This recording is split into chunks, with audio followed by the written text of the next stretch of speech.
tú nos habías hablado de ciertas fechas emblemáticas, ¿no es cierto? Habíamos empezado un poco con 1821, luego 50 años después 1871, que es el contexto del gobierno de Pardo y la aparición del civilismo, y luego nos trasladamos a 1900... a Leguía, al oncenio de Leguía, 1921. 1921.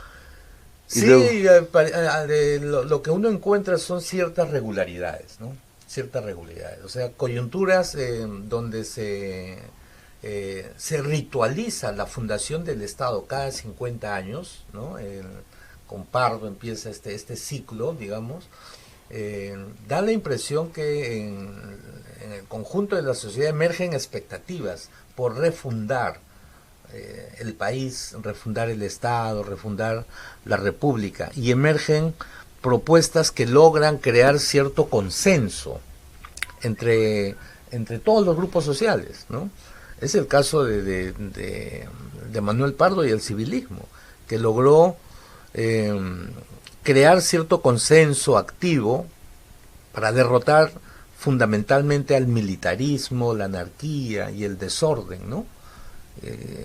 Que es la historia inmediatamente posterior a la independencia, ¿no?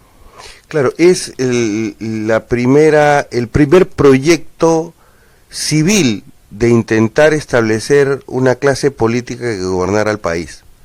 Una clase dirigente. Una clase, la aspiración por construir una clase dirigente que en realidad tiene un periodo muy corto de existencia. Bueno, el civilismo se constituye como un partido, sin embargo su gravitación, su presencia en el posterior proceso político es de indudable importancia, de indudable presencia. El mismo Leguía fue inicialmente miembro del Partido Civilista. Claro. Y lo que se conoce como la República Aristocrática, en gran medida fueron presidentes que provenían de esta agrupación, con las múltiples corrientes que generó desde su fundación, ¿no? Desde su fundación. Claro, pero en todo caso, en una mirada de largo plazo, es un periodo muy corto, ¿no? Algunos podrían hablar de que eso se podría explicar porque no existen condiciones en el país para construir, digamos, nociones prácticas como la ciudadanía, que provienen de sociedades occidentales. Entonces, no hay un terreno propicio además para construir un sistema de partidos, un sistema político. Es más, incluso te invito un poco a pasemos al siguiente siglo. Sí. Y hablemos del gobierno de Leguía y del origen de los partidos, del contexto de convulsión social, de los primeros contactos con lo que se llamaba en ese momento el imperialismo ya norteamericano, ¿no? Porque pasamos del imperialismo supuestamente británico al imperialismo yanqui. Sí, ¿no? Lo que se observa es lo que tú has mencionado, una fragmentación social, incluso étnica, estructural, ¿no? Estructural. Aníbal Quijano hablaba de una heterogeneidad estructural. Sí, pues sí, que la sociedad peruana, la forma en que se instituyó el Estado y la forma en que desde los inicios de la República la economía se inserta, digamos, en los grandes circuitos económicos o modelos de desarrollo económico, ha sido de tal manera que lo que ha generado es fragmentación social y dispersión ideológica, ¿no? El siglo XX que tú estás mencionando, si para el siglo XIX podemos pensar al Partido Civil como una matriz, ¿no? Como una matriz y como una organización política estructurada, yo creo que el siglo XX se puede ser pensado a partir del Partido Aprista, y las enormes expectativas que generó desde su fundación, ¿no? Justamente en la coyuntura del del oncenio de Leguía, justamente en la coyuntura del centenario de la independencia. O sea, estas efemérides, vuelvo a señalar, donde se conmemora o se rememora la fundación y la existencia misma del Estado, de la República o la nación, generan condiciones como para, de un lado, formular evaluaciones. ¿Te acuerdas de este escritor alemán Goethe? Decía, cada generación reescribe la historia universal, ¿no? Así es. Pero también en experiencias nacionales, coyunturas de este tipo sirven pues justamente para reelaborar, refundar y también producir, ¿no? Eso es lo que se llama un horizonte de expectativas, ¿no? Frente a una situación adversa, frente a una situación de crisis, frente a una situación de descontento, de desconcierto, los países no desaparecen, ¿no? Bueno, pero hay una cuestión ahí en cuanto a si estas fechas que tienen una valoración por la academia y específicamente en el campo de la historia, tienen algún significado real para el ciudadano de a pie, si representan algo en su imaginario, ¿no? Sin duda, los tiempos cambian. La enorme revolución en las comunicaciones que se ha producido en los últimos 30 años nos sitúa en otro escenario. Definitivamente. Si uno evalúa el centenario de la independencia, sin duda, las mayorías sociales de la época todavía eran analfabetas, ¿no? Sin embargo, la propaganda estatal y lo que eso significó en esa época, de todas maneras transmitía ciertas expectativas, ¿no? En este escenario estamos en una situación totalmente diferente, y yo estaría animado a decir que el ciudadano de a pie ya ha interiorizado el concepto del bicentenario, pero en términos negativos, justamente por lo que está ocurriendo, ¿no? Entonces, cuando una persona que no necesariamente es académica, intelectual o investigador, pero sabe el significado del bicentenario y luego contrasta con lo que ocurre, definitivamente el balance es negativo.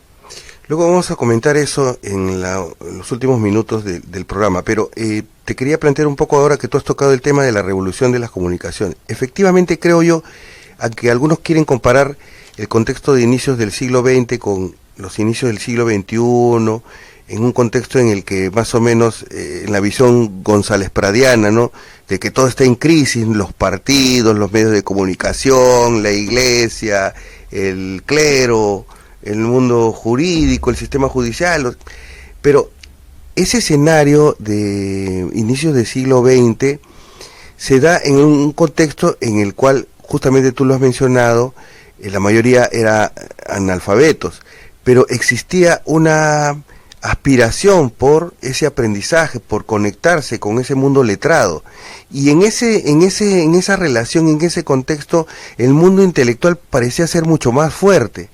Yo quería recordar un poco incluso la famosa expresión de Ortega y Gasset, ¿no?, en el tema de nuestro tiempo, ¿no? Él, que acuña y desarrolla el concepto de generación, decía que habían generaciones que repetían a las generaciones anteriores. Un poco en ese contexto también habían jóvenes que replicaban al civilismo y que creían que el civilismo todavía podía tener existencia política. Pero existían otras generaciones, como dice Ortega y Gasset, que superan a las generaciones anteriores.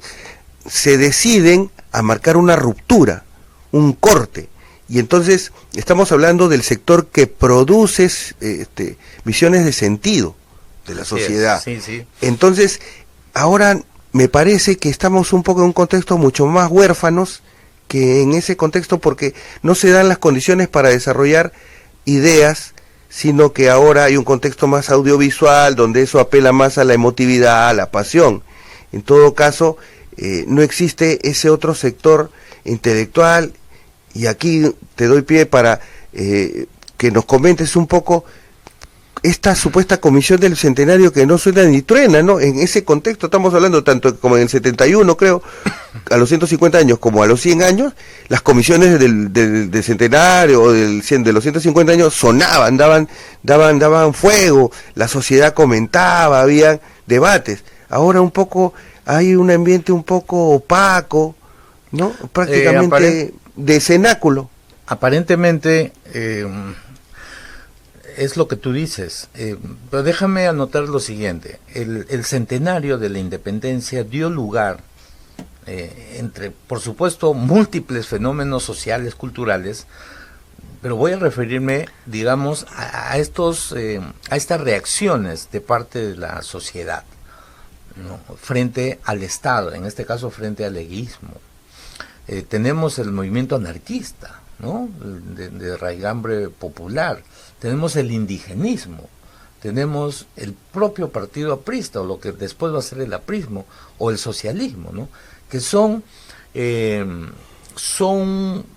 horizontes ideológicos que se presentan contrarios al régimen estatal, pero que emergen en esta coyuntura en que se repiensa el país, se repiensa la república, ¿no? Como alternativa. La nación también, la claro, construcción de la nación, ¿no? Por supuesto, la nación, ¿no?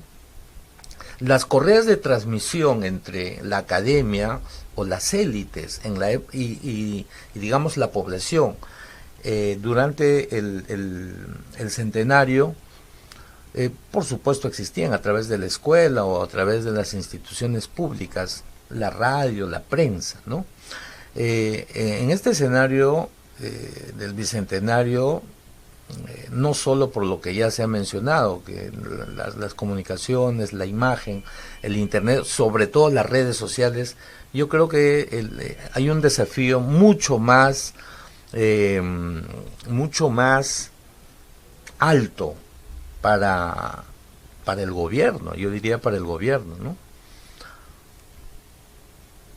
Ya, sí, dime, entonces te preguntaba sobre lo de la comisión del bicentenario. Bueno, yo he estado viajando por algunas regiones del país y realmente es, de un lado es esperanzador, es admirable en algunos casos, en que los pueblos, las municipalidades o los gobiernos regionales se organizan, se estructuran y elaboran una agenda, yo diría de carácter más bien local, más bien regional, atendiendo a sus propias expectativas, a sus propias necesidades. Por lo que se ve, la comisión del bicentenario en Lima existen, yo sé que existen múltiples comisiones por el bicentenario en el Congreso, en las universidades, el gobierno también tiene una comisión por ahí, me parece. Yo no sé si trabajan de manera articulada.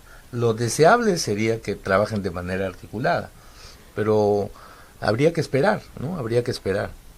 O sea, habría que tener optimismo en cuanto a que en algún momento va a haber una oportunidad fuera de los problemas de crisis política que existen en el país, de que un grupo de personas intente establecer algunos acuerdos comunes para que esto no sea una especie de celebración dispersa de cada quien entiende cómo entiende el tema del bicentenario, de llegar a los 200 años de independencia en el Perú.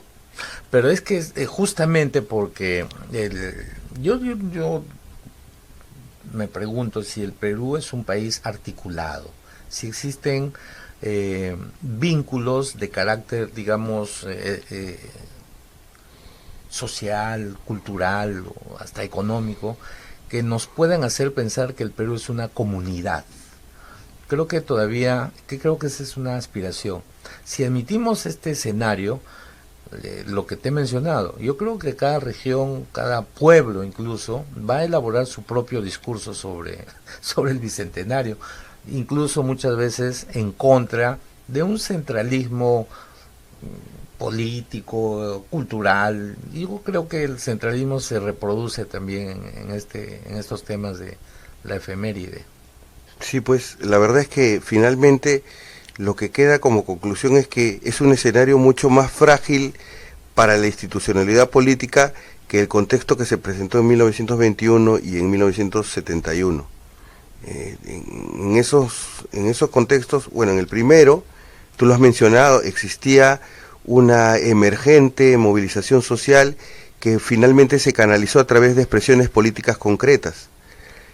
En 1971 hubieron grandes reformas impulsadas por el gobierno militar, y si bien es cierto, los partidos no podían participar, sí me parece notar que existía una enorme necesidad de activismo justamente para luchar contra el régimen.